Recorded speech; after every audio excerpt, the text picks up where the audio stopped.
दोस्तों आज का ये वीडियो पूरा देखने के बाद आप एक बार फिर भारत और रूस की दोस्ती की तारीफ करेंगे। असल में जिस तरीके से रूस ने अपना S-400A डिफेंस सिस्टम बनाया है उसी का ही एडवांस वर्जन बन चुका है S-500A डिफेंस सिस्टम। लेकिन S-500 की खासियत ये है कि ये किसी भी ICBM मिसाइल को रोक सकता है और इतना ही नहीं बल्कि लो ऑर्बिट में उड़ रही किसी भी सैटेलाइट को आसानी से निशाना बना सकता है। अच्छी बात यह है कि रूस के प्रस्ताव भारत के सामने आने शुरू हो चुके हैं और अगर रूस पहला कोई भी कस्टमर ढूंढेगा अपने इस एयर डिफेंस सिस्टम को बेचने के लिए तो वो भारत होगा और भारत को 20 to 30% एक्स्ट्रा डिस्काउंट पर ये डिफेंस सिस्टम दिए जा सकते हैं। दूसरी खबर भारत की सबसे एडवांस मिसाइल ब्रह्मोस से सामने निकल के आ रही है, जहां पर ब्रह्मोस जो अभी तक 50 to 60% made in India components के साथ तैयार की जा रही थी, 2026 में इसे 85% तक ले जाया जाएगा। Last update Indian defence export से सामने निकल के आ रही है, जहां पर टाटा एडवांस सिस्टम लिमिटेड द्वारा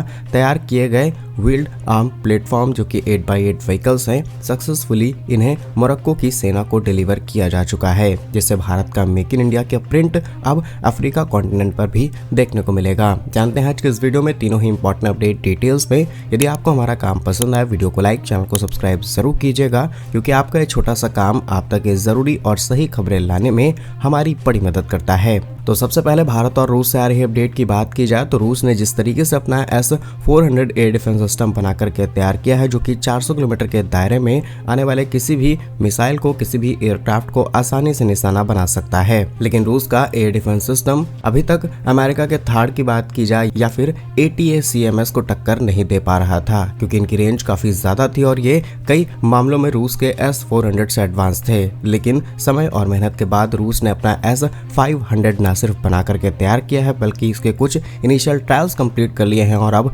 S-500 को मैदान में उतारा जा चुका है। फिलहाल भारत और रूस के प्रीवियस डिटेल्स आपको बताएं तो S-400A डिफेंस सिस्टम की करीब 3 यूनिट्स भारत के पास मौजूद है, जिन्हें हमने अपने इंपॉर्टेंट बॉर्डर लोकेशंस पर डिप्लॉय कर रखा है। और भारत पाक के बीच हुए ऑपरेशन सिंदूर के दौरान S-400 तो नेशनल क्रश बन गया था, जिसने पाक की तरफ से आने वाले सैकड़ों ड्रोन्स को मार गिराया। इसी के साथ 2 स्क्वाड्रंस बची हुई हैं, जिनकी डील हमने रूस के साथ साइन की थी। 2026 में वो स्क्वाड्रंस भी भारत को मिल जाएंगे और भारत की प्लानिंग है कि फ्यूचर में हम कुछ और स्क्वाड्रंस खरीद सकते हैं, जिसमें 5 और एयर डिफेंस सिस्टम भारत आ सकते हैं। लेकिन रूस शायद एक बार फिर अपने इस ऑफर को रिवाइज करे और अब S-400 की जगह S-500 को पुश किया जाए, क्योंकि रूस का कहना है कि अगर हम भविष्य में S-500A डिफेंस सिस्टम को किसी भी देश को बेचते हैं तो शायद भारत हमारे लिए सबसे पहला कस्टमर होगा, जहां पर हम भारत को एक्स्ट्रा डिस्काउंट के साथ और बहुत सारे अलग अलग ऑफर्स, बहुत सारी टेक्नोलॉजी शेयर करने के साथ साथ ये एयर डिफेंस सिस्टम देंगे और भारत बन जाएगा वो देश जिसके पास अमेरिका जैसी ताकत वाला एयर डिफेंस सिस्टम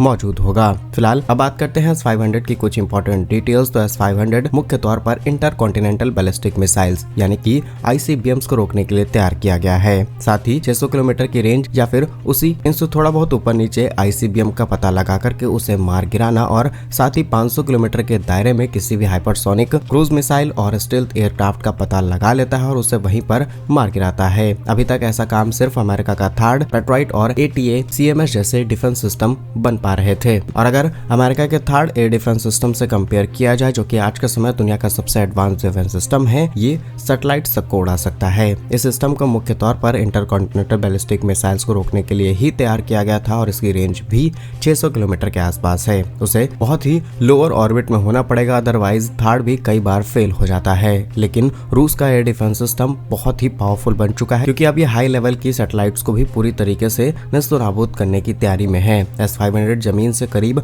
200 किलोमीटर की ऊंचाई पर अपने टारगेट को तबाह कर सकता है, यानी कि पृथ्वी के निचले कक्ष यानी कि लो ऑर्बिट के अंदर सैटेलाइट्स को ये मारने के लिए पूरी तरीके से काबिल है। दावा यह है कि इस सिस्टम का रिस्पांस टाइम सिर्फ 4 सेकंड, यानी कि टारगेट मिलने पर ये 4 सेकंड में उसे रोकने के लिए मिसाइल लॉन्च कर सकता है। रूस ने पहले से ही S-500 को क्रीमिया के मोर्चे पर डिप्लॉय कर रखा है, लेकिन अब इसे यूक्रेन के मोर्चे के लिए जंग में उतार दिया गया है, जिससे इस सिस्टम के 5 हिस्से मौजूद हैं, जो कि इसे जोड़ करके पूरे डिफेंस सिस्टम सिस्टम को तैयार करते हैं। हैरानी की बात यह है कि रूस ने इसकी टेस्टिंग के लिए ये सब कुछ करना शुरू कर दिया है। इसके अलावा S-500 के अंदर 55K6MA CPV यानी कि कमांड पोस्ट व्हीकल है, जो कि इसका एक तरीके से दिल कहा जाता है और यहीं से टारगेट को एंगेज करना, टारगेट को सिलेक्ट करना, उसकी रफ्तार, ऊंचाई ट्रैक करना और सारे काम इसी मेन कंपोनेंट के जरिए किए जाते हैं। 6AM रडार सिस्टम का इस्तेमाल किया गया है, जिसे बिग बर्ड के नाम से जाना जाता है और एक साथ 10 बड़े खतरों को एंगेज कर सकता है। बाकी S-500 पर एक बहुत बड़ा वीडियो बनाया जा सकता है जिसमें आपको सारी डिटेल्स बताएंगे और मे भी जल्द ही आपको हमारे दूसरे चैनल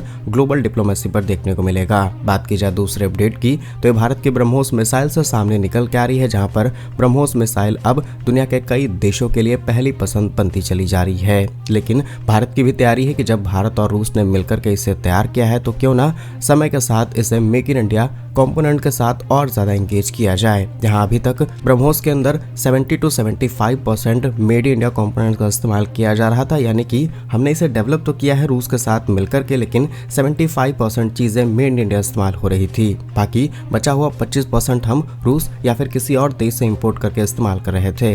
लेकिन अब गवर्नमेंट का टारगेट ही 2026 के अंदर 10% बढ़ाया जाएगा। दैट मीन्स कि 85% तक made in India components BrahMos के अंदर इस्तेमाल होंगे, क्योंकि हमने कई प्लांट्स बना करके तैयार कर लिए हैं। ब्रह्मोस का सैकड़ों में प्रोडक्शन करेंगे और इसे हम एक्सपोर्ट बल्क में करने वाले हैं। जहां फिलीपींस को हमने ब्रह्मोस एक्सपोर्ट कर दी है और आगे चल के वियतनाम, इंडोनेशिया जैसे देश भारत से मिसाइल सिस्टम खरीद सकते हैं। तो क्यों ना मेड इन इंडिया कंपोनेंट्स को बढ़ाया जाए, जिससे न सिर्फ हमारे एक्सपोर्ट्स बढ़ेंगे बल्कि इन कंपोनेंट्स को सप्लाई करने वाली कंपनीज को एक्स्ट्रा फायदा होगा। और ये बात सिर्फ यही नहीं रुकती, बल्कि 1-2 सालों के अंदर इसे 100% मेड इंडिया कर दिया जाएगा। और अगर इस रिपोर्ट के कुछ इंपॉर्टेंट फैक्ट्स आपको बताएं तो ब्रह्मोस की सबसे बड़ी निर्भरता रूस पर ही है, क्योंकि इसके अंदर रैमजेट इंजन हम इस्तेमाल करते हैं। हाल ही में भारत ने अपने स्वदेशी रूप से डेवलप किए गए लिक्विड रैमजेट इंजन का सफल परीक्षण किया है, जो इस मिसाइल के लिए गेम चेंजर साबित होगा। इसके अलावा सीकर यानी कि मिसाइल का दिमाग कहे जाने वाले सीकर, जो कि सटीकता से लक्ष्य को पहचानता है और अब भारत में ही तैयार किया जा रहा है। DRDO ने कई प्राइवेट कंपनीज को लाइसेंस दे दिए हैं ताकि वो इस काम को तैयार कर पाए। इसके अलावा बूस्टर और एयरफ्रेम की बात की जाए तो उसके लिए भी सॉलिड प्रोपेल्ड बूस्टर ये सब भारतीय कंपनियों को सौंपे जा चुके हैं। इनके लाइसेंस, इनके IPs दिए गए हैं ताकि कंपनीज तैयार कर पाए। इसके अलावा एक्सपोर्ट के लिए तो हम अपनी इस मिसाइल को तैयार लगातार करते चले जा रहे हैं। नेक्स्ट इंपॉर्टेंट अपडेट मोरक्को से सामने निकल के आ रही है, जहां कुछ समय पहले टाटा एडवांस सिस्टम लिमिटेड द्वारा तैयार किए गए WHAP यानी कि व्हील्ड आर्म प्लेटफॉर्म, जिसे बंदरक वाहन कहा जाता है, एक तरीके से छोटे टैंक, जहां पर मोरक्को की सेना ने अब इन व्हीकल्स को अपनी सेना में शामिल करना शुरू कर दिया है। और अब मेक इन इंडिया की पहचान अफ्रीकी कॉन्टिनेंट्स तक पहुंच चुकी है और हमने एक्सपोर्ट नहीं किया है, सेना में शामिल हो चुका है, बिकॉज हमने टाटा एडवांस सिस्टम लिमिटेड का प्लांट मोरक्को के अंदर सेटअप किया है। असल में सबसे महत्वपूर्ण बात यह है कि ये वाहन केवल भारत से बनकर नहीं जा रहे हैं, बल्कि मोरक्को के अंदर एक लोकल असेंबली प्लांट हमने सेटअप किया और वहीं से इन्हें इनकी सेना को डिलीवर किया जा रहा है। फैक्चुअल डिटेल्स आपको बताएं तो मोरक्को ने टाटा एडवांस सिस्टम लिमिटेड के साथ एक लंबे समय पहले समझौता साइन किया था, जिस समझौते के बाद ये मैन्युफैक्चरिंग यूनिट भारत ने विदेश में तैयार की है। आपके लिए ये भी बता दें कि भारत की पहली डिफेंस कंपनी है जिसे हमने आउट ऑफ इंडिया सेटअप किया है और जिस व्हीकल को हमने इनकी सेना को सौंपा है ये टाटा की तरफ से और DRDO ने मिलकर के तैयार किया है। और ऐसे व्हीकल्स है जो जमीन और पानी दोनों पर चल सकते हैं। इसके अंदर 600 हॉर्स पावर के पावरफुल इंजन को इंटीग्रेट किया गया है, जो कि 100 किलोमीटर प्रति घंटे की रफ्तार से चल सकता है। सेना के डिप्लॉयमेंट से लेकर के हर तरीके के काम में हेल्प करता है। बाकी क्या कुछ कहना आपका तीनों अपडेट्स पर कमेंट्स में अपने जरूर लिखिएगा। भारत कैसे ही वीडियोस पाने के लिए वीडियो को लाइक, चैनल को सब्सक्राइब जरूर कीजिए। वंदे मातरम, भारत माता की जय।